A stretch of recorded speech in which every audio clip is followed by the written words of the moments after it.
Welcome to the part 8 of Terrorism lecture. This will be under the Internal Security of India lecture series.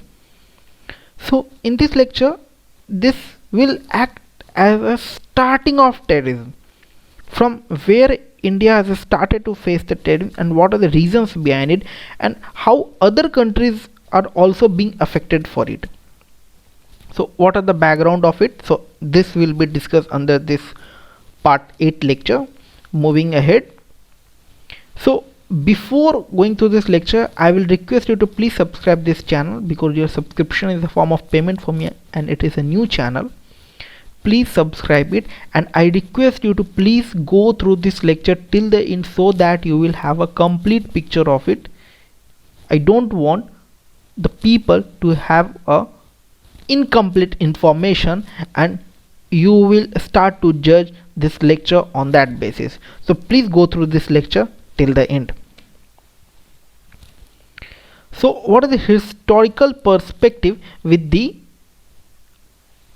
terrorism? So in the Arthashastra from the Ashokadin and all, so the Kautilya wrote that a state could be at risk with the 4 factors of the threat. So there are the 4 factors, and that is still valid for today, not for India, for all the countries. So internal, external, externally aided threat and the internally aided threat. Internal, external, externally aided threat, internally aided threats. What are these? We will see. So internal, a group or organization will form within the country which will have a different ideologies that will be based upon the domestic issues of their villages or their localities, of their trend, like we will see in the northeast insurgencies and all. So domestic issues that were not addressed by the government, and they mainly target the government and the security forces, and generally they don't have external contact. So it is like that the disturbance, the conflict that has been occurring because of their domestic conflict issues, as they were not being overcome, that has not been looked by the government. So if we see the northeast insurgencies movement from the few decades, that has been ignored by the Indian government from the mainland India, and that led to the rise of the Naxalbari movement, NSCN movement, Isaac Muba factions of all that Nagaland, Greater Nagaland, and you will see Ulfa, United Liberation Frontier of Assam and all. Those things taken birth in the eastern part of the India, and that what the Indian army fought with it. And now we are working on the development of the northeastern part, eastern states of our country, and this is implemented as our look east and act east policy. That is the act east policy we are following, where the development of our eastern states are going through. So it is that internal issues may cause one of the threat for the country, and that will be take birth from the domestic issues. So generally they target for the government officials because they have been ignored by the government only, and they don't have external contact generally. And in context of India, the closest example of the Maoist and Naxalism is present, and according to Kautilya, it is the most dangerous threat for any country, and it can be effectively countered by providing the better governance. It is not like that just killing them. They are not terrorism. They are only the people of our country who is angered, who is not satisfied with our government. So it means that they are our people at the end of, like the northeastern movements and all, at the end of the day they are Indians only. So it is not like that that the government will use defense against them, defense forces against them. Okay, that is trying to see. So only way to tackle with those groups is by the governance only. External, but even though government, our Indian government has marked some of those groups of the northeastern movement as a terrorist. So but the media outside the country mark them as the outfits, as the revolutionary kind of things. Okay, so external, group organization located outside the country, they receive tremendous support from any foreign hostile nation, and it is threat for the nation at the foreign side, like Haqqani network. Afghanistan and all, if you see that external group organizations that get tremendous support from other foreign agencies and the hostile neighbors, like if you see in the from Pakistan and Afghanistan, ISIS are giving fundings all those for all those groups and all. Okay, then externally aided internal, so group organization located within the India and fighting for the domestic causes, they get funded by the foreign investors. So this fault line will be exploited by the outsiders which is hostile towards India, and this presents the classic example of external state agency sponsoring the non-state actor. Example, all the outfit is sponsored by the Pakistan and China, Indian Mujahideen, Kashmir based outfit, Northeast insurgent outfits like the ISIS Muiwa Kaplan faction. If you see, they were getting funded by the China and they are getting safe haven as in the Myanmar side. So it is like that, internal domestic issues getting funded by the externally aided hostile neighbors, so to disturb the India. So and fourth one is the internally aided external, so group organization fighting for a cause in a foreign country sponsored by our government in order to get geopolitical change. So this external outfit can turn into security threat by our own country, like backing given by the US to create Afghan Mujahideen, and later they became Taliban, and ultimately 9/11 attack happened and World Trade Center were destroyed, and then again America landed into the soil and there was a fight happened, and now the peace deal, Taliban peace deal is going on. The irony here is that the issue that the conflicting point is that we don't call it as a Afghanistan peace deal, we are calling it as a Taliban peace deal. So just take the importance that how much this backed this internally aided external backed the Americans.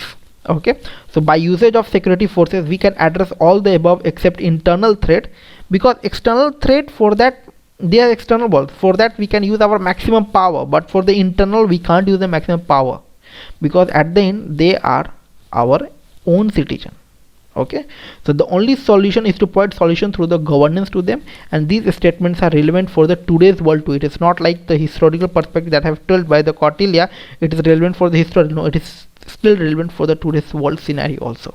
Okay, so we will understand the terror. What is the terror? So the covert proxy war. Covert proxy war means like they will attack by hiding, not open. They will attack in the public place, they will attack for the military ones.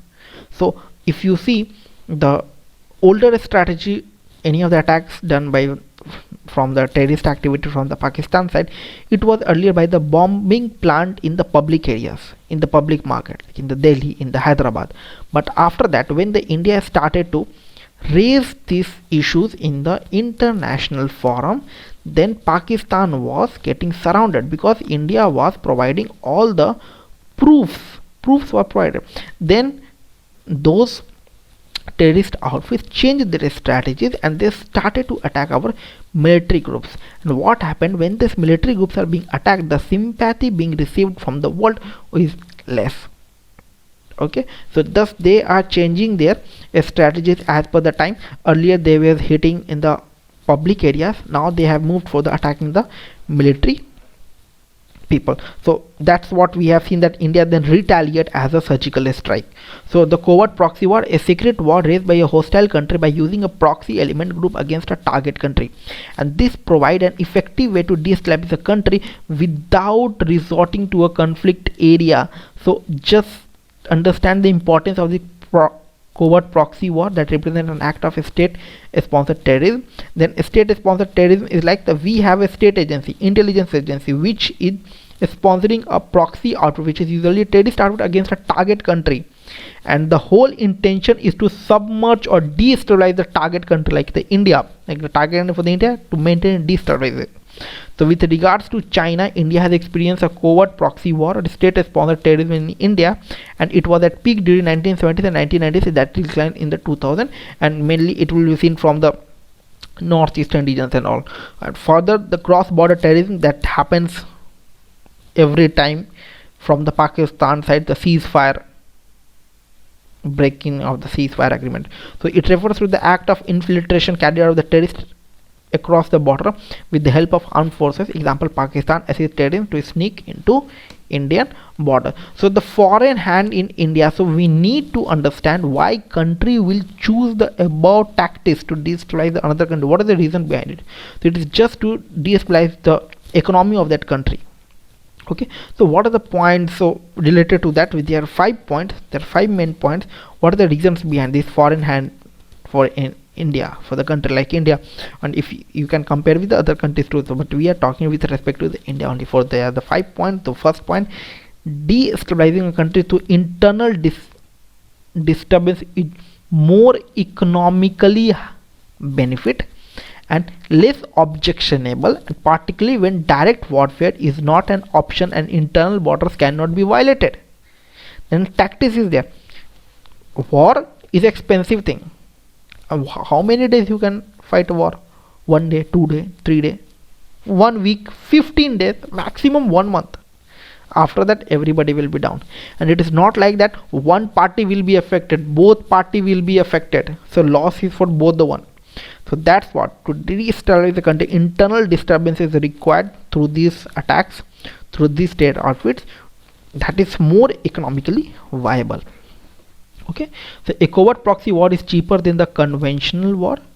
The risk factor economically and human life is conventional war is very high, and till day India and Pakistan had 3 full-fledged wars and 1 limited conflict. In all the cases, Pakistan has suffered a significant loss, that is 1947, 65, 71 and the 99, that is the Kargil war. So thus Pakistan preferred covert proxy war now, because they every time they have been failed, the loss is borne by more by the Pakistan side. So India is superior, and hence the direct conflict with India is not accepted to Pakistan. The second point, in today's world no country can take conventional war for long duration. As I've said, how many days you can take? 2 days, 3 days, 1 week, 15 days, maximum 1 month. The expenses and the losses will be higher. Further, international pressure to the country like Pakistan will be very high. Okay, the international pressure community will be there, because almost most of the countries are nuclear power right now. Okay, so there will be an international pressure too. So the third part, the strategy for the Pakistan is reportedly formulated after 1917 war, when Pakistan was bifurcated from that. If you remember the 1971, when we had formation of the Bangladesh, when the Pakistan was bifurcated due to Indian interventions. So at that time India's political agenda was successful, and the prime minister, even right now, all the tactics have been done by their daughter, the prime minister of at that time, from the 1971. Her daughter is at the ruling in the 2010, and from that we fought that NSCN Isaac Muiwa faction. Okay, so this strategy of Pakistan is famously referred to as bleeding India through 1,000 cuts. It is not like that we fought. Pakistan adopted a strategy. We won't attack directly, we attack India multiple times. It will be like bleeding India through multiple cuts. Okay, so it was reportedly developed by the president of Pakistan, Mr. Zulfikar Ali Bhutto, and then later developed by Ziaul Haq. So since the 1970s, bleeding India through 1,000 cuts have become a motto for the ISI, and consistently played a conflict war due to its inherent advantages. Okay, so the advantages are: covert war is cheaper, as I've explained. Covert war is cheaper from the normal one. It is economically viable, lesser objectionable at the international level. War, if war is going on, international pressure will be there. So here the less objectionable, risk of human life is lower as compared with the conventional conflict. It can sustain for a number of decades, not number of days, number of decades. Provides the option for the plausibility deniability, that very difficult to interconnect a state actor to non-state actor.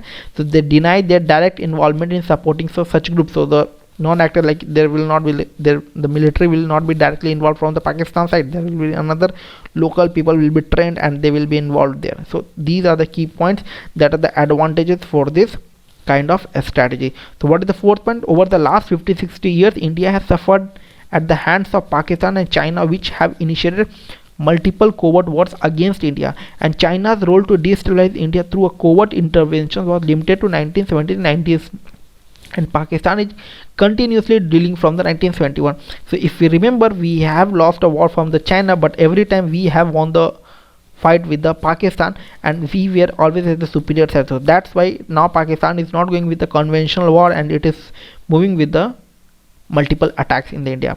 So Pakistan has further exploited communal fault lines in India, that is the Muslim and the Hindu lines. It's always exploited those points and successfully targeted and destabilized India with a series of terror attacks. So 26/11 and also further has developed a shield to threat India by developing nuclear weapons, and Pakistan has also made ambiguity with its nuclear weapon. So every time whenever the dialects happen on the media platform, so every time the Prime Minister of Pakistan will give a threat for the nuclear weapon, so in that our Prime Minister retaliate as we don't have a nuclear weapon for playing games. Okay, so this is the fifth point. So these are the political agendas for that. So if someone is going to use that nuclear war, so there will be international pressure, and whatever will the consequences, nobody knows after that. So as long as Pakistan was assisting the Western countries in the destabilizing the Soviet Union, they were not bothered what the Pakistan was doing with the weapons and money, and emphasized the rising incidents of terror attack in India.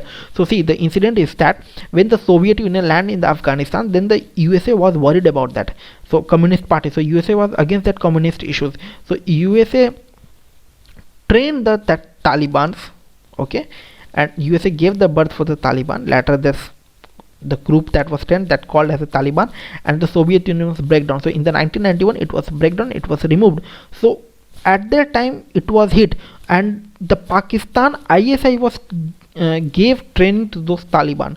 So during that period, America or the Western countries were not bothered about what the monies and where the money is going to be spent by the Pakistan side. They were not bothering much, and that Pakistan was utilizing those monies further for the attacking, for the terror attacks for the India, for the Kashmir side and of Kashmir issues and all.